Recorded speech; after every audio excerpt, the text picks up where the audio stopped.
Iran, Israel और America, ये रिश्ता इतना उलझा हुआ और तनाव भरा क्यों है? इसी को समझने के लिए आज हम जलील रोशनडेल और नेथन चैपमैन लीन की किताब के आधार पर इस पूरे समीकरण को समझने की कोशिश करेंगे। तो चलिए शुरू करते हैं। इस पूरे संघर्ष को समझने के लिए हमें थोड़ा पीछे जाना होगा, साल 2010 में दिए गए एक बड़े ही हैरान करने वाले बयान पर। इज़राइल के राष्ट्रपति का ये बयान ये बहुत कुछ कहता है। इसने एक झटके में मिडल ईस्ट के पावर डायनामिक्स को एक बिल्कुल नया नजरिया दे दिया। मतलब ये बताया कि असली चिंता कुछ और ही है। और इसी एक बयान से वो उलझा हुआ त्रिकोण, वो ट्रायंगल सामने आ गया, जो इज़राइल, ईरान और अमेरिका के बीच हमेशा से था। इसको समझना इसलिए ज़रूरी है क्योंकि यहाँ पर किसी एक का कोई भी कदम बाकी दोनों पर सीधा असर डालता है। ये एक तरह का पॉलिटिकल डोमिनोज इफेक्ट है, जहाँ एक भी गलत चाल के नतीजे बहुत खतरनाक हो सकते हैं। अब आगे बढ़ते हैं और देखते हैं कि ये पूरा ढांचा कैसे काम करता है। देखिए, इस विश्लेषण का जो मूल तर्क है वो दो बिल्कुल अलग, एक दूसरे से टकराने वाले लक्ष्यों पर टिका है। और यही इस पूरे संघर्ष को समझने की चाबी है। तो यहाँ पर दो बिल्कुल बुनियादी, एक दूसरे से उलट ताकतों का टकराव है। एक तरफ है ईरान, जिसके लिए सबसे जरूरी है शासन सुरक्षा, और दूसरी तरफ है इज़राइल, जो अपनी राजनीतिक वैधता की तलाश में है। तो ईरान के लिए शासन सुरक्षा का असल में मतलब क्या है? सीधा सा मतलब है अपने मौलवी शासन को, अपनी सरकार को किसी भी कीमत पर बचाए रखना। और यही डर, तख्तापलट का यही डर है जो ईरान को परमाणु हथियार बनाने के लिए उकसाता है, हिजबुल्लाह जैसे प्रॉक्सी गुटों को सपोर्ट करने के लिए मजबूर करता है और इसकी विदेश नीति को इतना आक्रामक बनाता है। और दूसरी तरफ इज़राइल की राजनीतिक वैधता की जो खोज है, उसका मतलब है अपने अस्तित्व को, अपने होने के अधिकार को सुरक्षित करना।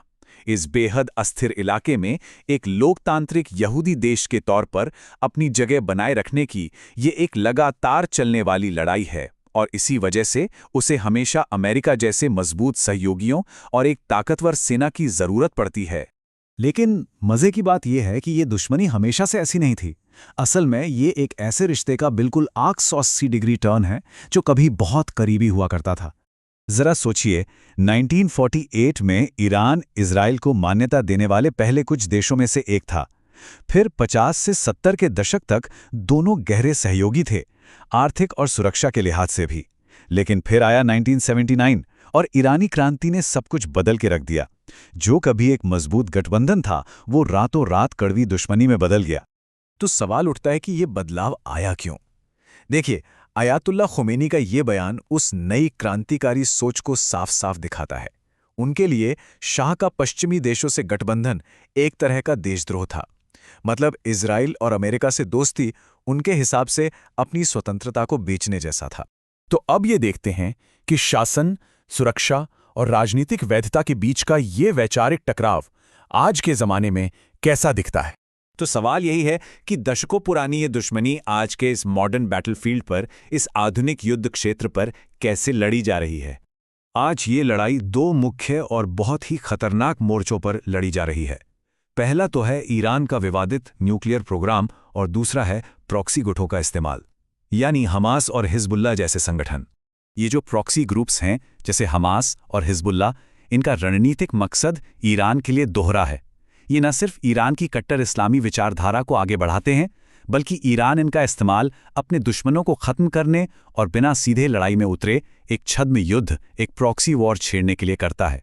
और इस वैचारिक दुश्मनी की गहराई को समझने के लिए ईरान के सर्वोच्च नेता का ये बयान ही काफ़ी है।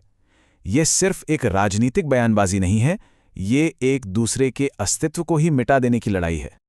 और अब आते हैं इस त्रिकोण के तीसरे और सबसे अहम कोने पर, संयुक्त राज्य अमेरिका, और उसकी क्या भूमिका है इस पूरे खेल में। अमेरिका की हालत बहुत ही मुश्किल है। एक तरफ तो इज़राइल के साथ उसका आयरनक्लैड, यानी कि कभी न टूटने वाला गठबंधन है, और दूसरी तरफ ईरान के साथ पिछले 3 दशकों से ज्यादा से चला आ रहा टकराव। तो उसे हमेशा इन दोनों के बीच एक बहुत ही नाजुक संतुलन बनाना पड़ता है। अब इस मुश्किल सिचुएशन से निपटने के लिए अमेरिकी पॉलिसी ने ईरानी सरकार के सामने एक सीधा साधा विकल्प रखा है, या तो आप सहयोग का रास्ता चुनिए या फिर टकराव का। और इस चुनाव के साथ फायदे और नुकसान दोनों जुड़े हैं। अगर ईरान सहयोग करता है तो उसे वर्ल्ड ट्रेड ऑर्गेनाइजेशन की मेंबरशिप, आर्थिक निवेश और सामान्य राजनयिक संबंध जैसे फायदे मिल सकते हैं। लेकिन अगर वो टकराव का रास्ता चुनता है तो उसे और ज्यादा राजनीतिक अलगाव और कड़े आर्थिक प्रतिबंध झेलने पड़ेंगे। तो चलिए अब इस पूरी बातचीत को समेटते हैं और उस बुनियादी तनाव को समझते हैं जो इस पूरे जियोपॉलिटिकल ड्रामे की जड़ है। कुल मिलाकर बात यह है कि ये पूरी दुश्मनी एक बहुत ही नाजुक, एक अस्थिर संतुलन पर टिकी हुई है। एक तरफ है ईरान, जो अपनी शासन सुरक्षा यानी अपनी सरकार को बचाने के लिए कुछ भी कर सकता है, और दूसरी तरफ है इजराइल, जो अपनी राजनीतिक वैधता यानी अपने अस्तित्व को मान्यता दिलाने के लिए लड़ रहा है। और यही दो बुनियादी ताकतें हैं जो इन देशों को हमेशा एक दूसरे के सामने खड़ा रखती हैं। और यही हमें इस विश्लेषण के आखिरी और सबसे बड़े सवाल पर ले आता है। शासन सुरक्षा बनाम राजनीतिक वैधता की इस जबरदस्त खींचतान में क्या ये त्रिकोण कभी स्थिर या संतुलित हो सकता है? ये एक ऐसा सवाल है जिसका जवाब शायद आने वाला वक्त ही देगा।